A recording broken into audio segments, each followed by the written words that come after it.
Anong sira? My name is Gerson Magsumbol from from Panasonic. Bali ma'am, marami pong hindi lang po kayo yung nagko-complain na ganyan. Sige, yung tulo dyan sa Kasi ilalim. ito po, nagmo-moist po ito. Then tumutulo din po yan, patak-patak. Tignan nyo po, pansin nyo, basa to. Oo. Ayan, Oo. basa. Compare sa ibang? Opo, hindi lang po dyan, pati din po dito. Tignan nyo po, basa po. Nagmo-moist po kasi po yan. Okay. Itong discharge tsaka yung suction. Mm-mm. Yan. Kaya, ang masasabi ko po sa inyo, normal po na tumutulo dyan. Bali, marami rin po nagko-complain. Siyempre, na weirdo. O kasi nga, Weird eh. galing kami sa Kasi- walang tulo. Opo, tsaka hindi nyo rin naman din po. Meron din po yun, hindi nyo lang po napansin. Pero hindi. Madalas kasi araw-araw ako sa bubong, wala namang marka ng... Ano yun, ma'am? Bali, tulo lang yun, hindi yung totally. Oo, yung tulo. Diba, dito po, Yung hindi po. patak. Yung Diba, ito po, mababagal hindi siya. tuloy-tuloy? Hindi tuloy-tuloy. Oo, Mabagal ganun naman din siya. po dun sa, ano, hindi nyo lang po na malayan. Bali, okay po ito. Basta wala pong problema yung unit, lumalamig.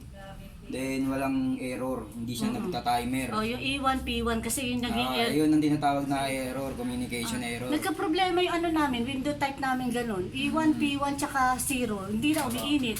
Sabi nila sa ano na raw yun, motherboard. Ma'am, bali kasi pinapunta kami ni boss namin para ipaliwanag din sa inyo na gano'n. Oo. Kung gusto niyo po na walang tumutulo dito, Oo. pwede po natin siyang lagyan ng ear tape. Ano yun? Ear tape po. Baka naman maipon doon ng tubig. Hindi po, kasi po yung tulo na yun, hindi naman po totally tulo yun, moisture lang po yun. Opo, hindi po nakakapuno ng isang tabo, isang ano yun. So okay lang yun. Pwede naman namin lagyan ng hose kung sakali. Opo, yung iba po talaga ganun nilalagyan imbudo tapos Oo, hose. yung imbudo, no? Opo, pero wag po kayong mangamba. Mangamba po kayo pag walang lamig yung aircon niyo. Oo, sige. Ayun. So yung sa Panasonic lang kadalasan yung ganun. Opo, pagka po nagmo-moist, ibig sabihin po maganda, malakas maglamig. Pagka wala pong moist, ayun po yung may problema, maaaring may leak, maaaring kulang sa freon, refrigerant. Ayun po. So minsan dito din sa gilid Opo, nagkakaroon. minsan po nagkakaroon din po dyan. Tapos dito, meron din yan. Basta po, ayun po kasi yung moist.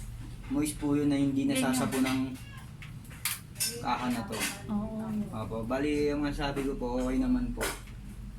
So okay Ito naman. pong sinasabi niyang drainage, sa indoor unit po yan. Oo, yun nga, Opo. yan. Sa indoor Kaya unit nga, po kasi yan. tinignan ko yung, ewan ko lang kung meron din yun sa TC. Ayun ma'am, bali po, Okay naman siya. opo, okay naman. Tawag na lang po pag may problema, halimbawa na wala yung lamig. Kasi may warranty naman lahat yan. Oo. Pero sa nakikita natin, normal naman. Okay. Very good explanation, Gerson Rosenthal. Thank you for Sige, offering. thank you. Di ba meron kaming hagdan, ano? Kahit ipakita niyo po yung video ko sa lahat. Oo, sige. Thank you, ah. Opo. Yes, ma'am. Thank you. Bali, ano, contact ng Panasonic na service center. So, okay naman daw yung normal lang yung natulo na gano'n sa Panasonic kasi nag-moist siya. Salamat. At least kahit pa paano alam namin kung ano yung sira ng yung napatak natin nung gagaling ng tubig. Salamat sa E5 Aircon Services Center. Salamat. Thank you for watching. Bye!